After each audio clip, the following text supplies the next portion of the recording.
kasih dalam Tuhan Yesus, kita sungguh bersyukur, terima kasih Tuhan. Di pagi hari ini kita dapat berkumpul lagi Tuhan, untuk datang memuji Engkau, menyembah Engkau dalam persekutuan usia indah. Ya, mari kita memuji Tuhan dengan pujian Yehova, Kaulah Tuhanku. Yehova, 你是我的神。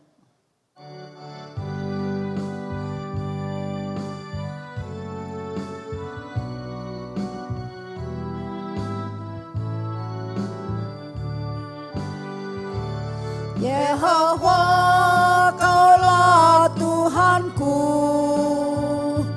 ku mau selalu puji nama-Mu. Kaulah perisaiku, kekuatanku, Kau yang selalu beri pertolongan.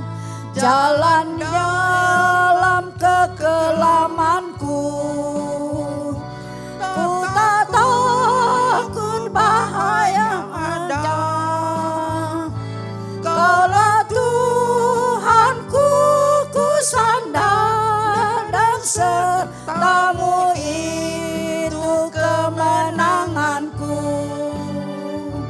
Yehova, 你是我的神，我要时时称颂你的名。你是我的团队，是我的荣耀，又是叫我抬起头的神。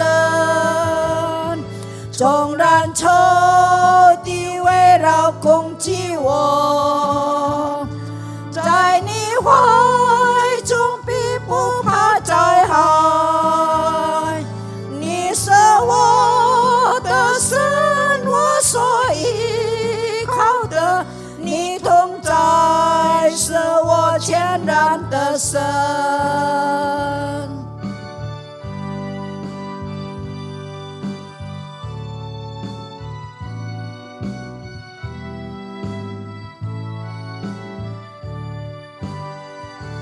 耶和华，你是我的神，我要时时称颂你的名。你是我的团队，是我的荣耀，又是叫我抬起头的神。纵然仇敌围绕攻击我，在你怀中必不怕遭害。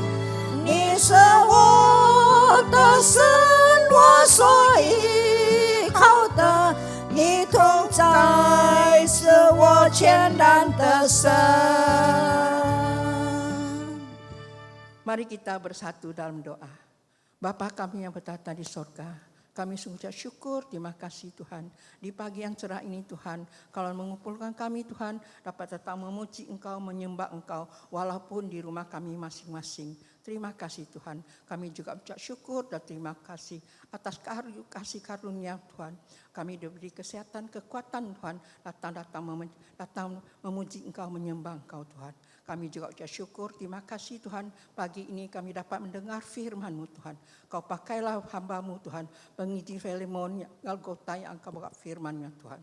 Urapilah mulut bibirnya Tuhan, agar setiap firman-Nya disampaikan Tuhan, menjadi berkat bagi kami, bagi sesama kami Tuhan. Biarlah Roh Kudus-Mu memberi kami hikmat Tuhan. Bukan saja kami menjadi pendengar Tuhan, tapi jadikanlah kami menjadi pelaku-pelaku firman-Mu Tuhan, dan memuliakan nama-Mu saja. Tuhan, kami menyerahkan persekutuan kami ke dalam tangan kuasa-Mu Tuhan. Kau berkatilah setiap kami Tuhan. Kami siap mendengar firman-Mu Tuhan. Terima kasih Bapa. Dalam nama Yesus Kristus, Juru Selamat kami hidup, kami bersyukur dan berdoa. Amin. Mari kita membaca firman Tuhan terdapat pada Mazmur 103 ayat 1 sampai 5. Mari kita baca dulu dalam bahasa Indonesia. Pujian Daud dari Daud. Pujian Tuhan dari Daud. Pujilah Tuhan hai jiwaku. Pujilah namanya yang kudus, hai segenap batinku. Pujilah Tuhan, hai jiwaku. Dan janganlah lupakan segala kebaikannya. Dan Dia mengampuni segala kesalahanmu dan menyembuhkan segala penyakitmu. Dialah menebus hidupmu dari liang kubur, yang memahkotai engkau dengan kasih setia dan rahmat. Dia yang memuaskan hasratmu dengan kebaikan, sehingga masa mudamu menjadi baru seperti pada burung raja wali. 中文的我们也一起来念诗篇103篇第1节到第5节。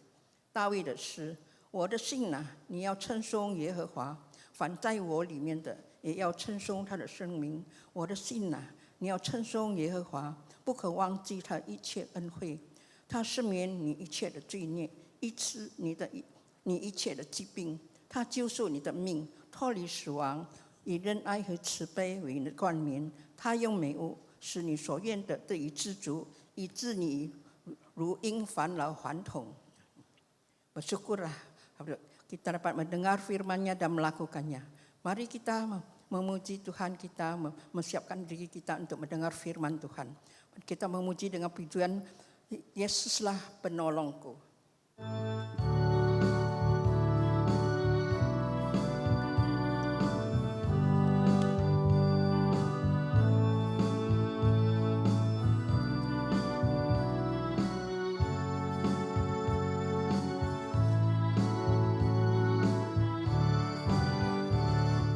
Yesuslah penolongku, ku datang padanya. Saat ku hati gelisah, Engkaulah sahabatku. Yesuslah sandaranku, setiap hari ku mohon. Waktu badai menerpa, Kaulah perlindunganku. Firman-Mu pelita kakiku, terang bagi jalanku.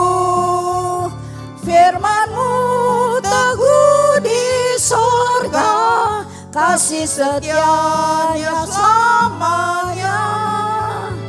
Yesus kesukaanku, ku mau memuji Dia. Hanya bersama Yesus, sungguh ku bahagia. Yesus是我的帮助，我要来亲近他。每当我的心中忧愁，他是我最好朋友。耶稣是我的依靠，我天天寻求他。每次一见到风浪，他是我的避风港。你的话是我脚前的灯，也是我路上的光。你的话安定在天上，他的心事直到永远。耶稣是我的祝福，我要来赞美他。只要他与我同在，我有喜乐与平安。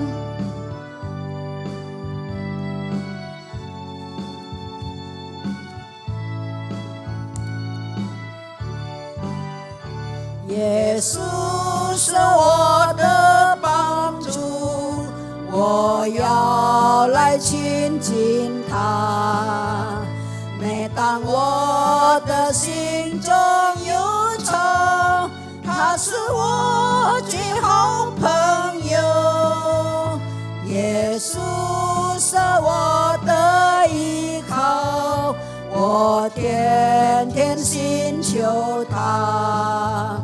每这一见到风浪，它是我的避风港，它的火是我脚前的灯，也是我路上的光。它的火安定在天上，它的心是直到永远。耶稣是我的祝福，我要来赞美他。只要他与我同在，我有喜乐与平安。Shalom saudara-saudari, Bapak Ibu dari Komisi Usia Indah GPMBRI Kelapa Gading yang saya kasihi di dalam Yesus Kristus Tuhan kita. Apa kabarnya? Saya berharap Bapak Ibu semua dalam keadaan sehat dan dalam keadaan sukacita, damai sejahtera di dalam segala pergumulan yang Bapak Ibu mungkin sedang hadapi saat ini. Saya bersyukur pada Tuhan boleh kembali membawakan renungan untuk Komisi Usia Indah. Meskipun kita belum pernah bertemu secara tatap muka, tapi saya merasa begitu dihargai karena cukup sering saya diminta untuk membagikan renungan firman Tuhan. Baiklah, renungan hari ini saya beri judul ada Yesus, ada kebahagiaan, yang akan saya dasari perenungan kita dari 1 Timotius pasal 6 ayat 6 hingga 19. Sebelumnya mari kita berdoa sejenak, mohon pimpinan dari Tuhan kita, Juru Selamat kita. Mari kita berdoa. Ya Tuhan yang baik, Juru Selamat kami yang hidup, kami bersyukur kepada Tuhan karena selama kami masih hidup, kami masih terus diberikan kesempatan untuk bersekutu memuji Tuhan. Sembari kami juga bersekutu dengan saudara-saudari seiman kami. Meskipun kami masih terpisah oleh jarak ya Tuhan, tetapi kami percaya Tuhan, kami dipersatukan di dalam Roh-Mu yang kudus melalui penembusan darah anak-Mu. Terima kasih Tuhan karena Engkau telah mempersatukan kami menjadi anggota tubuh-Mu, menjadi anggota kerajaan-Mu ya Tuhan.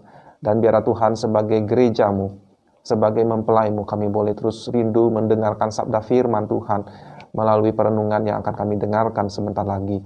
Pakai hamba-Mu ini dalam segala kelemahannya, ampuni dia untuk dilayakkan menyampaikan kebenaran firman-Mu yang kudus. Dan berkati setiap kami yang mendengarkan, agar kami boleh mendapatkan arahan dan berkat dari firman Tuhan. Inilah doa dan permohonan kami, hanya di dalam nama Tuhan Yesus kami berserah. Amin. Bapak Ibu saudara sekalian, kalau kita bertanya kepada orang-orang pada umumnya, apa yang mereka harapkan agar bisa mendapatkan kebahagiaan, maka tentu tidak sedikit mereka akan menjawab yang mereka butuhkan adalah kesehatan. Tetapi saya yakin juga akan ada cukup banyak orang yang mengatakan kalau mereka memiliki kekayaan yang cukup, bahkan cukup untuk menabung, cukup untuk berrekreasi, untuk melakukan apa yang mereka sukai. Nah, Bapak Ibu Saudara sekalian, kalau berbicara tentang kebahagiaan, tidak bisa dilepaskan dari peran uang atau kekayaan di dalam kehidupan kita. Apakah orang Kristen dipinta Tuhan untuk membenci kekayaan sama sekali? Apakah orang Kristen harus menganggap uang itu sebagai musuh? Atau bagaimanakah seharusnya? Dan apa kaitannya dengan Tuhan kita, Yesus Kristus? Mengapa Allah mengizinkan manusia bekerja di dalam segala perekonomiannya itu berbicara tentang keuangan? Oleh sebab itu mari kita melihat di dalam 1 Timotius 6 ayat 6 hingga 19. Saya akan bacakan buat Bapak Ibu. Kalau Bapak Ibu membuka Alkitab bisa menyimaknya bersama dengan saya. 1 Timotius 6 ayat 6 hingga 19. Memang ibadah itu kalau disertai rasa cukup memberi keuntungan besar. Sebab kita tidak membawa sesuatu apa ke dalam dunia, dan kita pun tidak dapat membawa apa-apa keluar. Asal ada makanan dan pakaian, cukuplah. Tetapi mereka yang ingin kaya terjatuh ke dalam pencobaan, ke dalam jerat dan ke dalam berbagai-bagai nafsu yang hampa dan yang mencelakakan, yang menenggelamkan manusia ke dalam keruntuhan dan kebinasaan. Karena akar segala kejahatan ialah cinta uang. Oleh sebab memburu uanglah beberapa orang telah menyimpang dari iman dan menyiksa dirinya dengan berbagai-bagai duka. Tetapi engkau, hai manusia Allah, jauhilah semuanya itu. Kejarlah keadilan, ibadah, kesetiaan, kasih, kesabaran, dan kelembutan. Bertandinglah dalam pertandingan iman yang benar dan rebutlah hidup yang kekal. Untuk itulah engkau telah dipanggil dan engkau ikrarkan ikrar yang benar di depan banyak saksi. Di hadapan Allah yang memberikan hidup kepada segala sesuatu, dan di hadapan Kristus Yesus yang telah mengikrarkan ikrar yang benar itu juga di muka Pontius Pilatus, kuserukan kepadamu. Turutilah perintah ini dengan tidak bercacat dan tidak bercela, hingga pada saat Tuhan kita Yesus Kristus menyatakan dirinya, yaitu saat yang akan ditentukan oleh penguasa yang satu-satunya dan yang penuh bahagia. Raja di atas segala raja dan Tuan di atas segala tuan. Dialah satu-satunya yang tidak takluk kepada maut, bersemayam dalam terang yang tak terhampiri. Seorang pun tak pernah melihat dia, dan memang manusia tidak dapat melihat dia. Baginya lah hormat dan kuasa yang kekal. Amin. Peringatkanlah kepada orang-orang kaya di dunia ini agar mereka jangan tinggi hati, dan janganlah berharap pada sesuatu yang tak tentu, seperti kekayaan, melainkan pada Allah yang dalam kekayaannya memberikan kepada kita segala sesuatu untuk dinikmati. Peringatkanlah agar mereka itu berbuat baik, menjadi kaya dalam kebajikan, suka memberi dan membagi, dan dengan demikian mengumpulkan suatu harta sebagai dasar yang baik bagi dirinya di waktu yang akan datang, untuk mencapai hidup yang sebenarnya. Amin. Sedemikian pembacaan firman Tuhan. Mengapa orang bisa suka mengejar uang atau kekayaan? Sebetulnya mungkin bukan karena uang itu sendiri, bukan. Melainkan karena apa yang bisa didapatkan, yang bisa dibeli dengan uang itu. Itulah yang menyebabkan orang suka mengejar uang. Kadang-kala ketika ada seseorang yang berulang tahun, dan saya bingung untuk memberi kado apa kepada orang tersebut, maka jalan yang termudah adalah memberikan orang itu angpau, ya, supaya dengan uang itu dia bebas untuk menentukan barang apa yang dia perlukan, atau uang itu mau dia apakan, apakah dia mau tabung atau membeli barang yang dia butuhkan atau dia sukai. Nah, uang itu bukan karena uangnya itu sendiri sebetulnya, tetapi lebih kepada apa yang bisa dibeli, apa yang bisa diperoleh dengan uang tersebut. Bila ada cukup uang, maka bisa membeli banyak hal yang penting, sampai hal-hal yang remeh yang menyukakan hati kita. Ada cukup uang untuk berobat ke dokter yang terbaik, obat yang terbaik apabila kita sakit. Sehingga tidak heran bagi sebagian orang, uang bisa memberi semacam rasa aman bagi dirinya. Sampai batas tertentu, Bapak Ibu, ayat-ayat yang kita baca tadi sebenarnya cukup membenarkan hal itu. Loh, bukankah tadi ayat ada mengatakan mereka yang ingin kaya jatuh ke dalam berbagai pencobaan, dan juga ada kalimat akar segala kejahatan adalah cinta uang. Betul sekali. Itulah sebabnya saya katakan sampai batas tertentu ada benarnya. Artinya Allah sebenarnya tidak melarang kita untuk mengumpulkan uang. Mengumpulkan uang itu sama sekali tidak sama dengan dosa, ya. Ia tidak ingin kita menjadi orang yang bahkan munafik. Mungkin kalau di gereja bersikap seolah, anti uang, tidak butuh uang. Seolah uang itu adalah sesuatu yang benar-benar jahat. Tetapi di sisi lain kita berharap Allah memberikan kita cukup uang atau bahkan banyak uang agar hidup kita lebih mudah. Kita tidak diharapkan menjadi seperti itu, ya, itu menjadi seperti orang munafik. Sebenarnya bahkan Allah tidak hanya memperbolehkan kita untuk mengumpulkan uang, bahkan dia memandatkan kita untuk bekerja, ya, selama kita masih punya tanggung jawab untuk mendapatkan uang dari pekerjaan itu dan memakainya untuk kebaikan. Asalkan kita tidak menggantungkan seluruh hidup kita, apalagi soal kebahagiaan kita, kepada uang. Jadi sebenarnya bukan persoalan mengumpulkan uang, tetapi soal apakah hati kita paling menyukai uang atau kesenangan yang bisa dibeli dengan uang, dibandingkan dengan apakah kita menyukai Allah, mengasihi Dia, sebagai pencipta kita, pencipta segala sesuatu, pemberi segala sesuatu, dan yang paling utama tentu saja, yang memberikan kita anaknya untuk menebus dosa kita, dan memberikan kita hidup yang kekal. Mari kita lihat lebih dahulu analisis ya penelaahan yang pertama pada fakta bahwa Allah sebetulnya tidak menentang uang. Saya bacakan kembali ayat 17 hingga 19. Peringatkanlah kepada orang-orang kaya di dunia ini, agar mereka jangan tinggi hati dan jangan berharap pada sesuatu yang tak tentu seperti kekayaan, melainkan pada Allah yang dalam kekayaannya memberikan kepada kita segala sesuatu untuk dinikmati. Peringatkanlah agar mereka itu berbuat baik, menjadi kaya dalam kebajikan, suka memberi dan membagi, dan dengan demikian mengumpulkan suatu harta sebagai dasar yang baik bagi dirinya di waktu yang akan datang untuk mencapai hidup yang sebenarnya. Perhatikan di ayat 17 bagian akhir, Allah yang dalam kekayaannya memberikan kepada kita segala sesuatu untuk dinikmati. Menarik sekali bahwa Allah digambarkan sebagai Allah yang sangat kaya dalam segala kekayaannya. Dia memberikan kita segala sesuatu untuk dinikmati. Kalau Anda dan saya suka makanan tertentu, ya mungkin warna pakaian tertentu, jalan-jalan ke tempat tertentu, itu semua adalah ciptaan Tuhan yang baik, yang menganugerahkan kepada kita untuk kita pakai dan nikmati. Dan di dalam dunia kita sekarang, banyak hal yang baik itu memang baru bisa didapatkan kalau kita membayar sejumlah uang. Puji Tuhan, tidak segala sesuatu harus dibeli dengan uang. Tetapi kita harus mengakui memang ada hal-hal yang hanya bisa kita dapatkan kalau kita membayar dengan sejumlah uang, karena di dunia ini banyak hal itu harus diukur secara nilai ekonomisnya, ya. Tetapi sekali lagi tidak semua hal bisa dibeli dengan uang. Puji Tuhan. Tetapi kita melihat dari hal-hal yang sehari-hari kita pakai, hal-hal yang kita perlukan untuk hidup kita, untuk keluarga kita, sampai kepada hal-hal yang sifatnya pelayanan di gerejawi, pekerjaan Tuhan. Apalagi kalau kita berbicara tentang pelayanan misi, penjangkauan, itu semua membutuhkan uang yang bahkan tidak sedikit. Yesus sendiri pernah berkomentar, bukan apa yang masuk ke dalam mulut seseorang yang membuat seseorang najis, melainkan apa yang keluar dari mulut itu, yang Yesus masukkan dalam perkataan.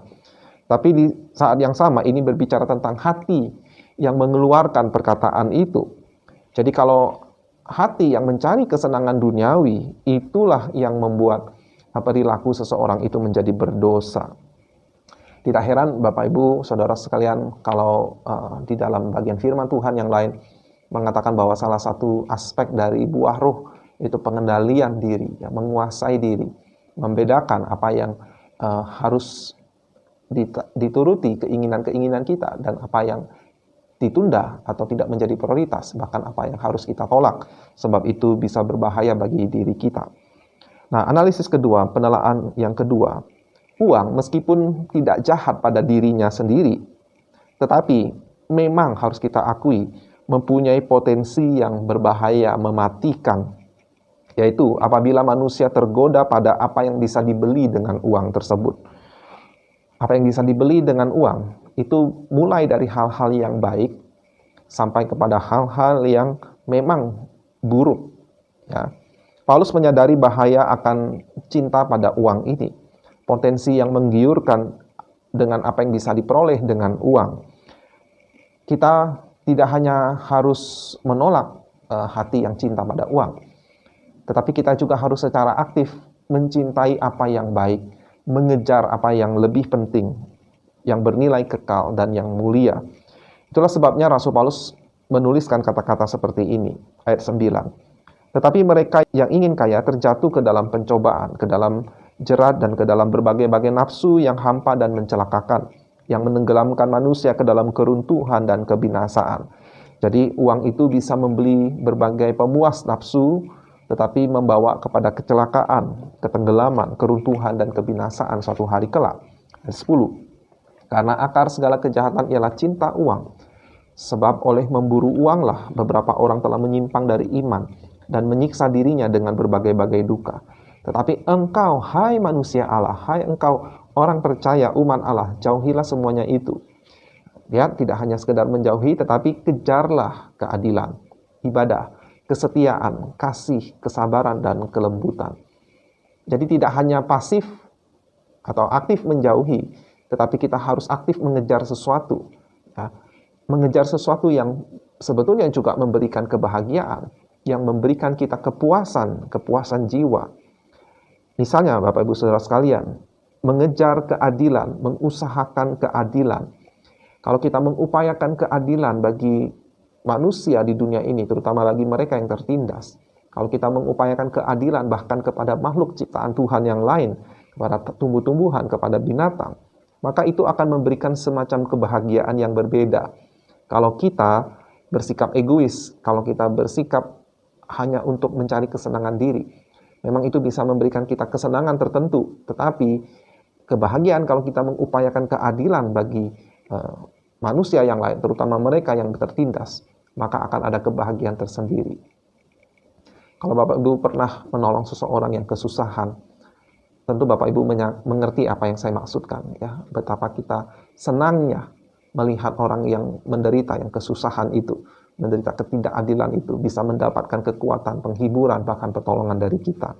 Dan juga mengejar ibadah. Mengejar ibadah itu berarti menunjukkan Allah sebagai harta kita yang paling berharga, lebih daripada ciptaannya. Orang yang malas beribadah itu bukan karena ibadah itu membosankan, tetapi karena mereka tidak lagi punya cinta yang menggebu-gebu kepada Allah, tidak lagi punya pandangan yang tinggi tentang Allah, sehingga mereka menjadi malas beribadah. Tetapi kalau orang yang menyadari betapa berharganya Allah itu, betapa mulianya, maka setiap nyanyian, setiap firman, renungan, itu dinantikan, dinikmati, karena Allah itu berharga bagi dirinya. Lalu mengejar kesetiaan. Kesetiaan itu memberi kebahagiaan, baik di dunia kita saat ini, tetapi juga di dunia yang akan datang di akhirat. Setia kepada pasangan kita, setia kepada keluarga kita, setia kepada Allah kita, setia pada gereja kita, kepada pelayanan yang Tuhan percayakan kepada kita, itu memberikan kepuasan tersendiri yang berbeda daripada waktu kita menikmati sesuatu hanya untuk kesenangan kita. Dikatakan juga mengejar kasih, berarti mengejar pengenalan Allah, sumber kasih itu, sang kasih itu, kekasih terbaik kita, agar kita mampu mengasihi sesama kita manusia, bahkan sampai mengasihi musuh, orang yang menganiaya kita, yang memperlakukan kita dengan tidak baik, sampai kita mengasihi dunia ini, ya, bukan dengan segala keinginannya, tetapi mengasihi ciptaan Tuhan yang lain yang ada di dunia ini, yang kemudian pada gilirannya menjadi sumber kekuatan, bahan bakar untuk kita bisa sabar dan menjadi orang yang lemah lembut. Dan kita melihat semua karakter ini berpusat pada diri Tuhan kita Yesus Kristus. Analisis yang ketiga, Tuhan kita melalui Rasul Paulus tidak memerintahkan jemaat yang kaya itu untuk membuang semua kekayaan mereka. Tidak. Sebenarnya kalau kita menilik pelayanan Tuhan Yesus selama dia melayani di dunia ini sebagai manusia, hanya satu kali Yesus menyuruh seseorang meninggalkan kekayaannya sama sekali, ya, ditinggalkan. Itu seorang pemuda yang kaya yang datang padanya. Mungkin kita bisa memasukkan juga murid-murid Yesus seperti 12 para rasul. Sebab mereka memang meninggalkan segala sesuatu demi mengikut Yesus. Tetapi kepada para rasul ini, Tuhan Yesus tidak melarang seandainya mereka membawa bekal. Kecuali pernah satu kali Yesus waktu mengutus, ya, tidak usah bawa bekal katanya. Hanya kepada si pemuda yang kaya tadilah Yesus memerintahkan secara eksplisit untuk menjual hartanya dan kemudian membagi-bagikan kepada orang-orang yang miskin. Lalu setelah itu barulah dia diizinkan untuk mengikut Yesus. Kenapa? Kita tahu sebab berhala orang itu ialah kekayaannya. Meskipun dia mengaku bahwa dia menaati seluruh perintah Taurat, tetapi Yesus mengetahui bahwa apa yang paling penting dari hukum Taurat itu, yaitu mengasihi Tuhan Allah dengan segenap keberadaan diri, itulah justru yang belum dilakukan. Dan Yesus ingin meruntuhkan kesombongannya, yang merasa diri sudah benar karena melakukan secara eksternal hukum Taurat, tetapi hatinya yang terdalam masih berpaut kepada kekayaannya. Sehingga Yesus menantangnya untuk menaati hukum yang pertama dan yang terutama, mengasihi Tuhan Allah di atas segala sesuatu. Dan dia gagal sayangnya. Tapi kita jangan cepat-cepat beranggapan bahwa hanya pemuda itu yang berhalanya adalah kekayaan. Kita tahu bahwa Yudas Iskariot pun ternyata memiliki berhala yang sama, yaitu dia cinta pada uang, sehingga dia rela menjual gurunya, Tuhannya sendiri, demi sejumlah uang. Jadi dalam konteks ini kita tidak bisa berasumsi murid-murid tidak memiliki berhala uang seperti pemuda tersebut. Tapi kembali ke teks kita di dalam surat Paulus kepada Timotius. Paulus menyuruh Timotius untuk menasihati jemaat yang kaya untuk tidak mengandalkan kekayaannya, karena sifatnya terbatas dan sementara, terbatas dalam menolong, terbatas dalam pemakaiannya. Tetapi kemudian di saat yang sama Paulus menasihati mereka untuk memanfaatkan kekayaan tersebut untuk berbuat kebaikan. Sehingga dengan menolong banyak orang yang kesusahan karena kemiskinan, itu juga akan membuat kekayaan itu tidak hanya berguna pada orang yang dia tolong, tetapi juga mendatangkan manfaat bagi si orang kaya. Sebab Tuhan berjanji setiap perbuatan baik yang dilakukan dalam namanya akan menerima upah di surga. Jadi ternyata kekayaan itu tidak hanya bermanfaat bagi seseorang untuk mencukupi kebutuhan hidupnya, untuk memperoleh apa yang baik, segala sesuatu yang baik yang bisa kita nikmati di dunia ini, tetapi juga diharapkan dipakai untuk menolong orang lain yang kekurangan, sehingga juga menjadi manfaat bagi hidup kita, yaitu di hidup yang kekal, kesenangan yang abadi. Saya bacakan kembali ayat 18-19.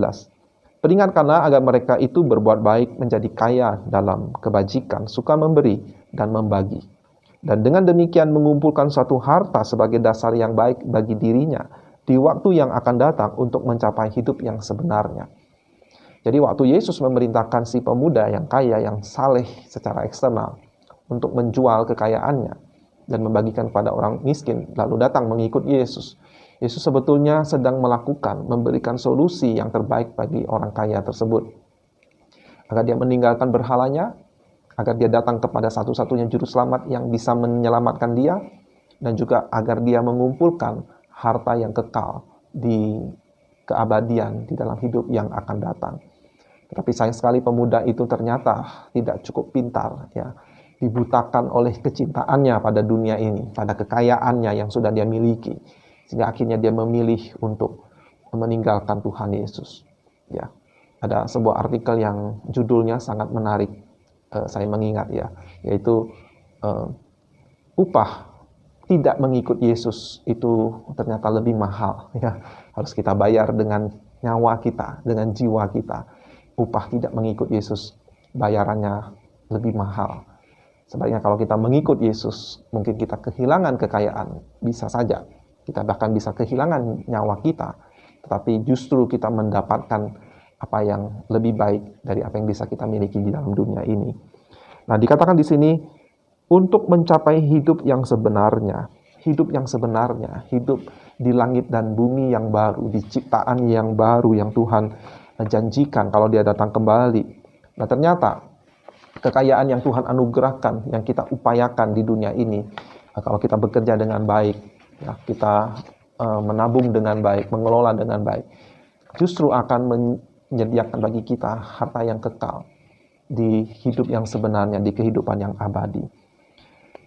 Terus terang Bapak Ibu Saudara sekalian, saya tidak tahu seperti apa. Ya, memang ada lagu-lagu yang menggambarkan seperti mansion, ya, rumah yang besar.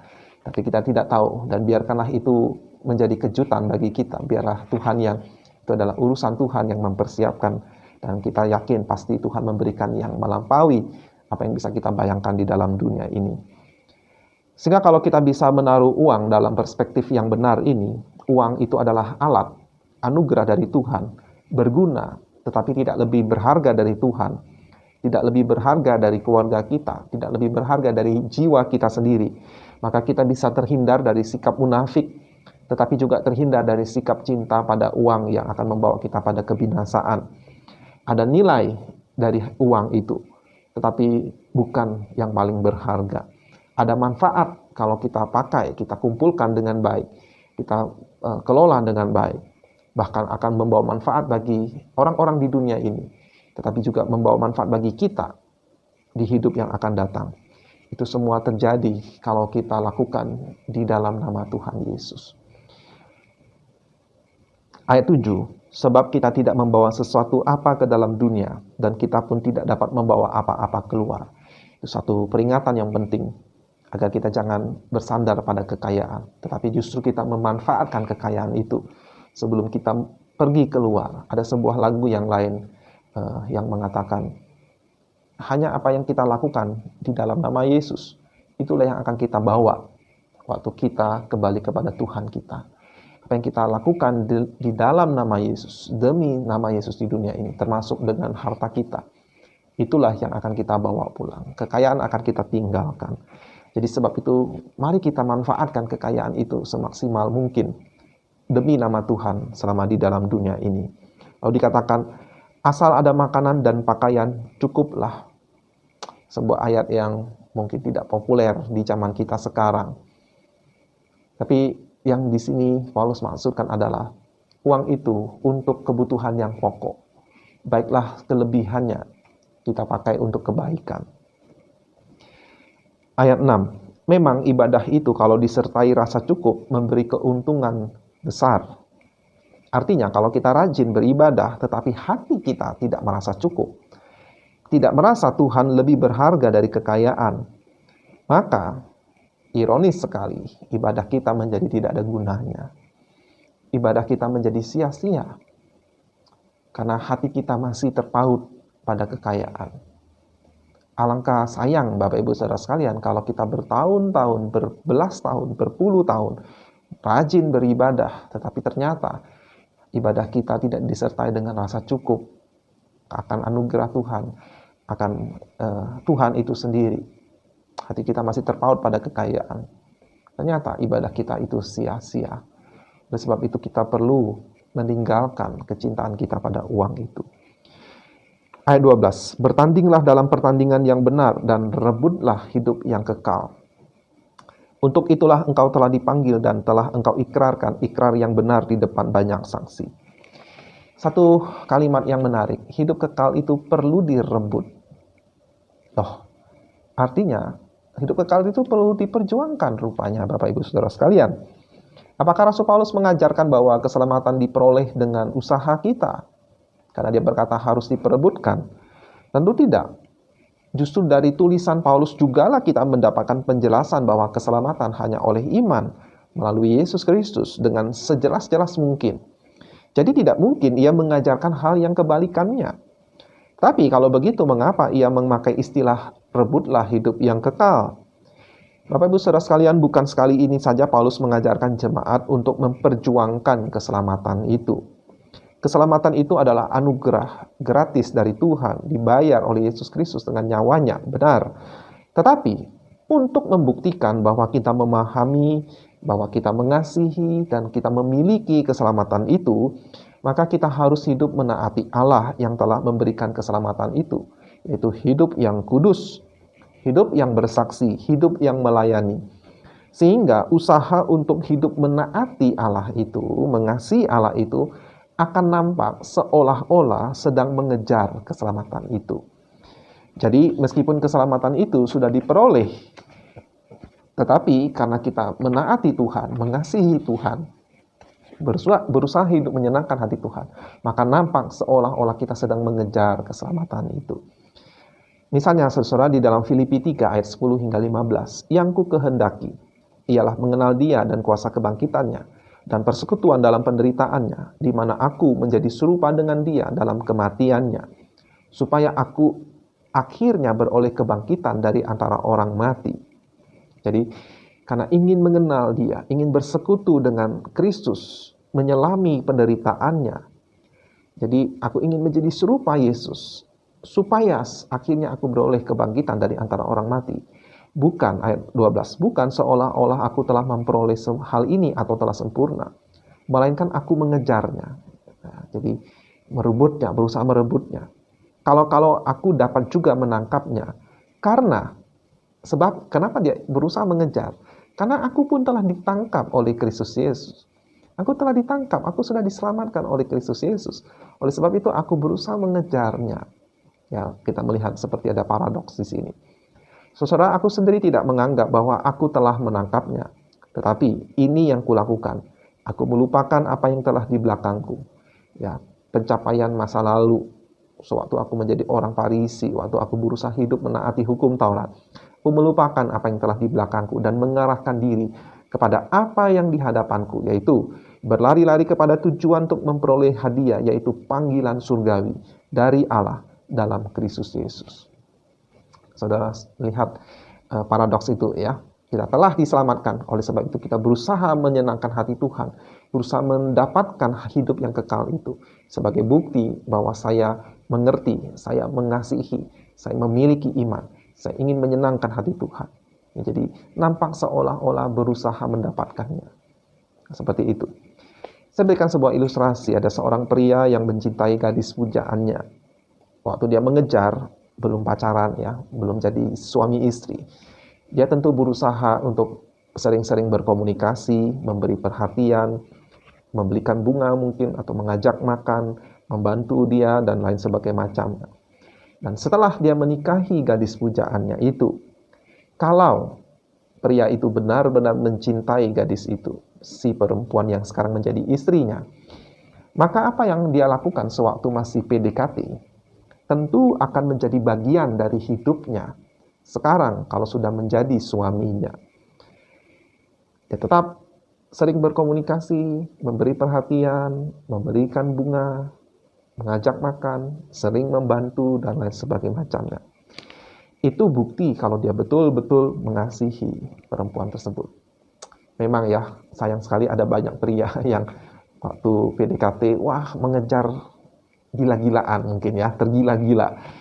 Tetapi setelah didapatkan, bahkan setelah menjadi istri, banyak pria-pria yang seperti kehilangan gairah, seperti kehilangan semangat, ya seperti diabaikan begitu saja istrinya, sampai menjadi penuh sarang laba-laba.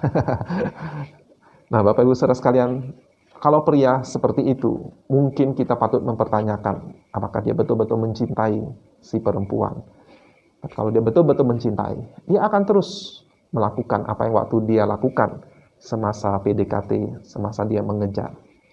Demikianlah kita dengan Tuhan. Apakah kita masih melakukan hal yang sama?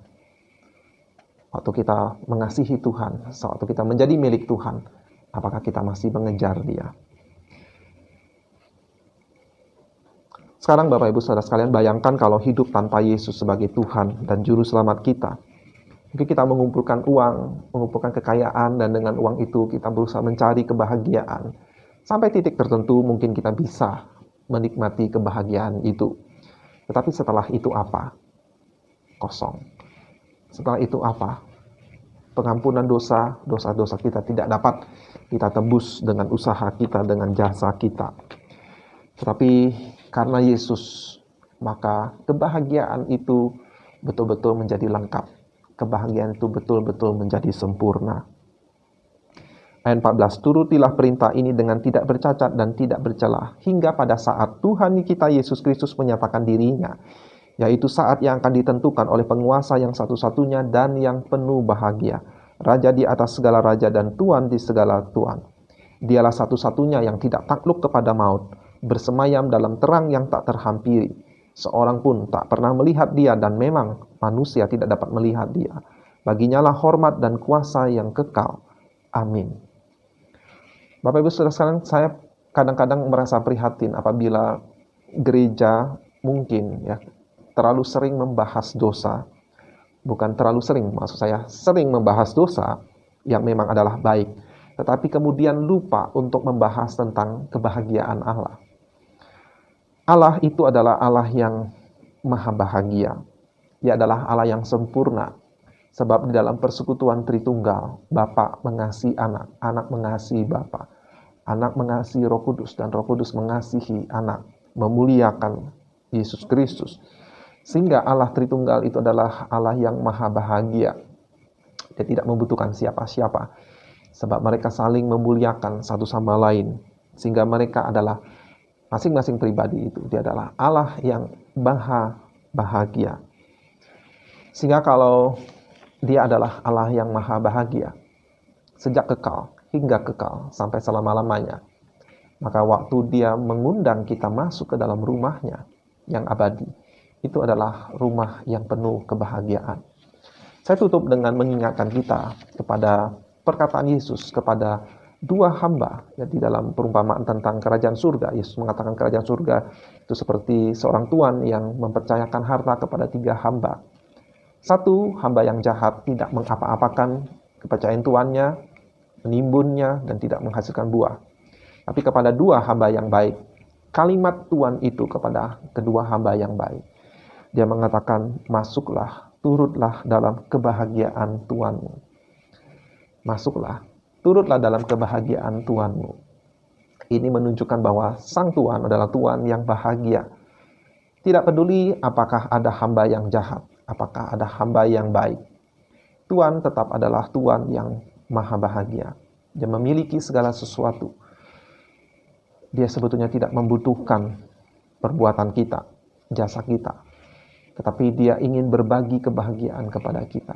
Sehingga kalau dia mempercayakan pelayanan, dia percayakan dunia ini untuk kita kelola dengan baik, sesuai dengan kehendaknya. Supaya pada akhirnya kita ikut turut dalam kebahagiaan Tuhan kita. Ada Yesus, ada kebahagiaan. Sungguh ini adalah sebuah kebenaran yang sangat berharga bagi kita. Baiklah kita mengasihi dan melayani Tuhan kita dengan segenap hati. Demikian renungan hari ini, mari kita berdoa sekali lagi. Terima kasih Tuhan karena Engkau punya rencana indah dalam hidup kami, yaitu kebahagiaan yang sempurna, baik di dunia ini, terutama Tuhan, di dunia yang akan datang. Baiklah Tuhan, kami diingatkan akan kebenaran ini, sehingga selama kami hidup di dunia ini, kami tidak mudah larut dalam kekecewaan, dalam duka cita, tetapi kami ada sukacita meskipun kami dilanda-landa kesusahan, karena kami tahu Tuhan, hidup ini sementara. Kami punya dasar kebahagiaan yang teguh.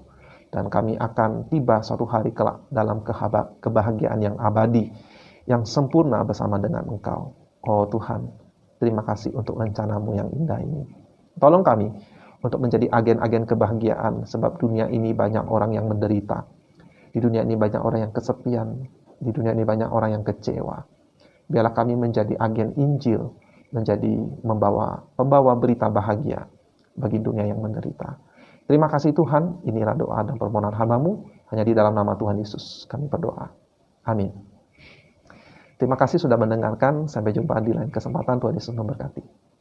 Kita sungguh ucap syukur, terima kasih Tuhan, ya firman-Mu yang telah disampaikan Tuhan. Biar firman-Mu hari ini dapat menguatkan kami Tuhan, biarlah dalam kehidupan kami, biarlah sukacita, damai sejahtera-Mu yang melingkupi kami. Mari kita meresponi firman Tuhan dengan pujian Sandar Yesus, hatiku ada damai. Singkau Yesus, 我就有平安。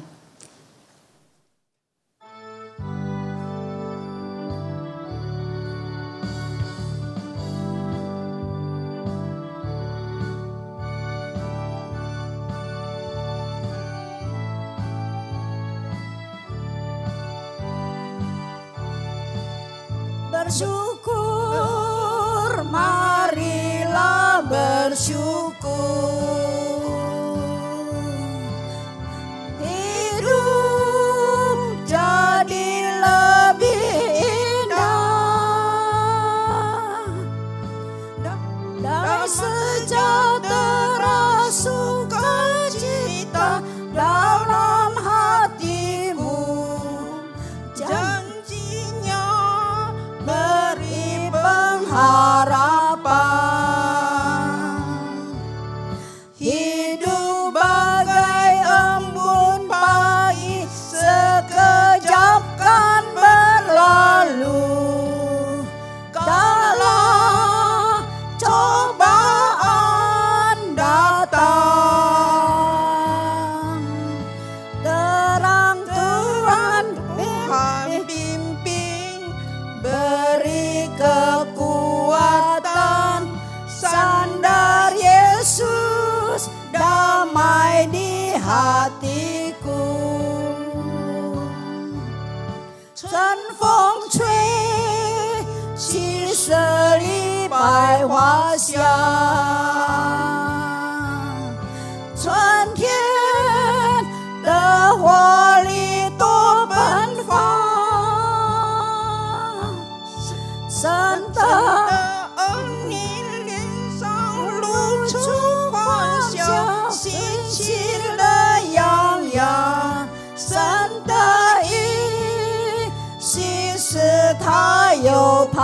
望。生命好似一滴潮露，转眼就不知去向，何必为生命忧伤？心中有主亮光，重新得着力量，信赖耶稣，心中就有平安。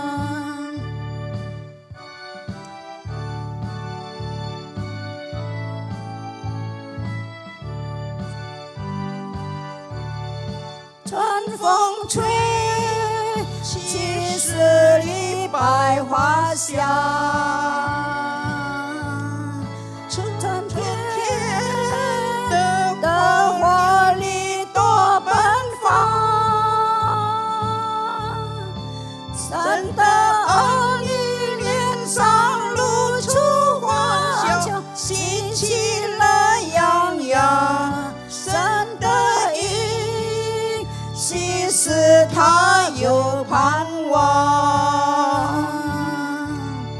生命好似一滴潮露，转眼就不知去向，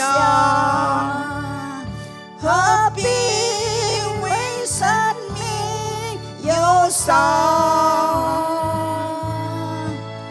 心中有主亮光，重新得着力量，信赖耶稣，心中就有平安。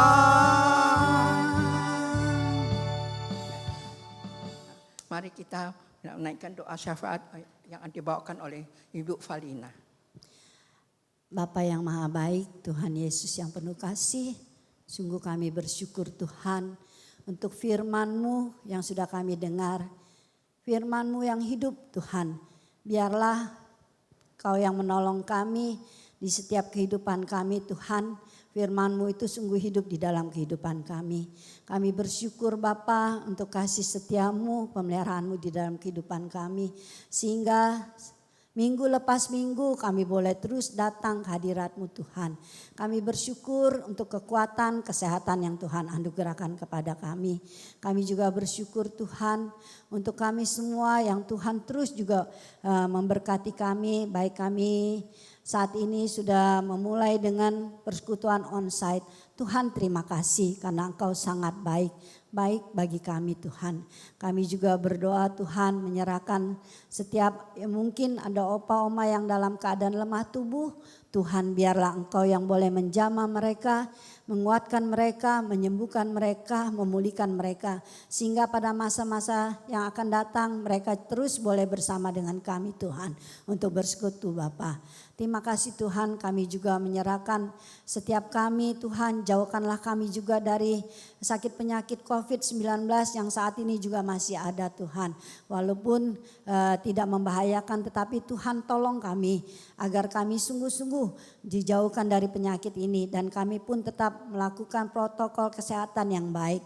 Kami menyerahkan pemerintah yang terus juga berusaha mengadakan vaksinasi booster, Tuhan juga yang menolong. Biarlah vaksinasi ini sungguh boleh menjadi berkat bagi kekuatan kesehatan bagi seluruh rakyat Indonesia Tuhan. Sehingga biarlah dengan booster kami juga dijauhkan dari segala penyakit ini. Dan jikalau Tuhan berkenan, biarlah penyakit COVID-19 ini boleh berlalu dari negara kami Tuhan. Terima kasih Bapa, terima kasih Tuhan. Inilah doa kami Tuhan yang kami naikkan hanya di dalam nama Tuhan kami Yesus Kristus, Juru Selamat kami yang hidup. Amin. Amin. Mari kita menyembah Tuhan dengan persembahan kita. Mari kita bersatu dengan doa. Bapa kami yang berada di surga, kami ucap syukur, terima kasih Tuhan. Kami diberi kesempatan untuk mempersembahkan sebagian berkat-berkat yang Kau sedia bagi kami Tuhan. Tuhan Kau pakailah berkat-berkat ini Tuhan untuk memperluas kerajaan-Mu Tuhan melalui persekutuan usia indah ini. Terima kasih Bapa, Kau dengar suruh doa kami. Dalam nama Yesus Kristus, Juru Selamat hidup, kami syukur dan berdoa. Amin. Mari kita memuji Tuhan dengan berkat hidup yang indah. 一生最美的祝福。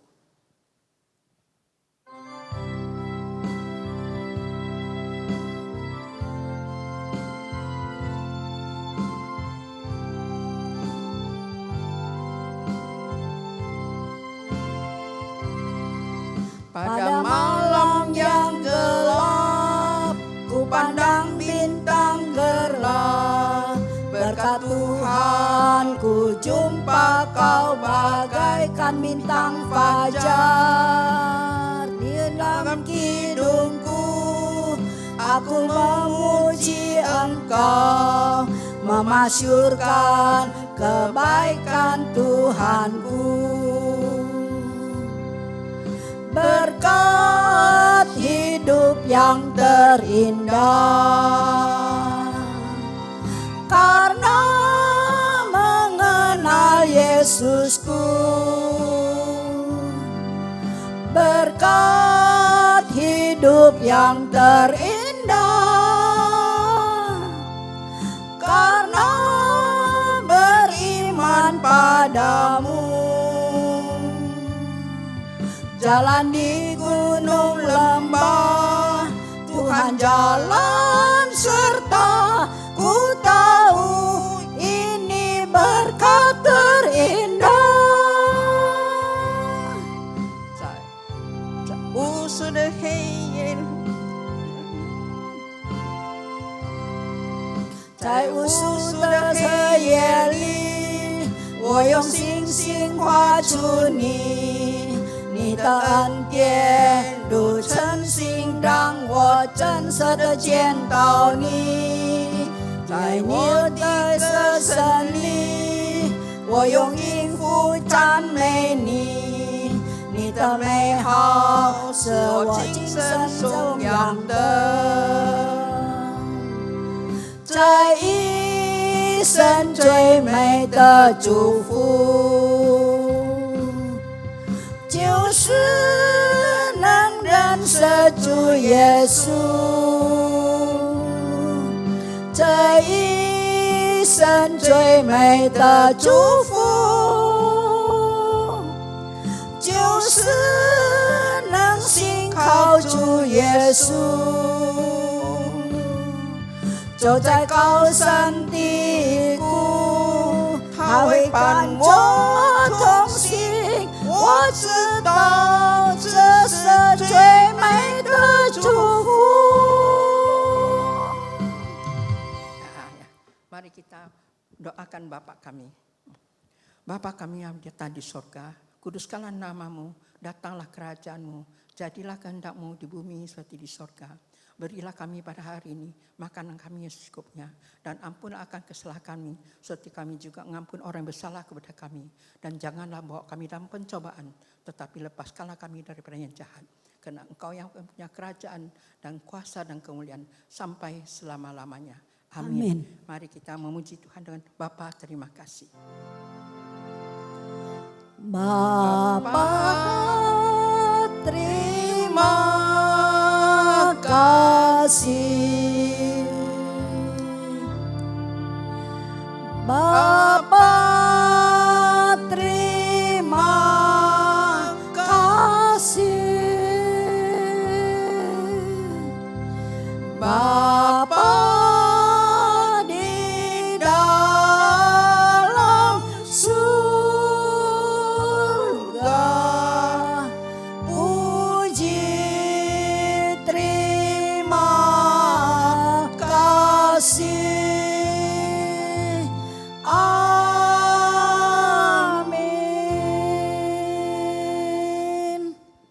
Ya, Bapak, Ibu-ibu, Bapak-bapak yang terkasih, persekutuan kita sampai sini. Kita sampai jumpa pada minggu depan. Tuhan memberkati.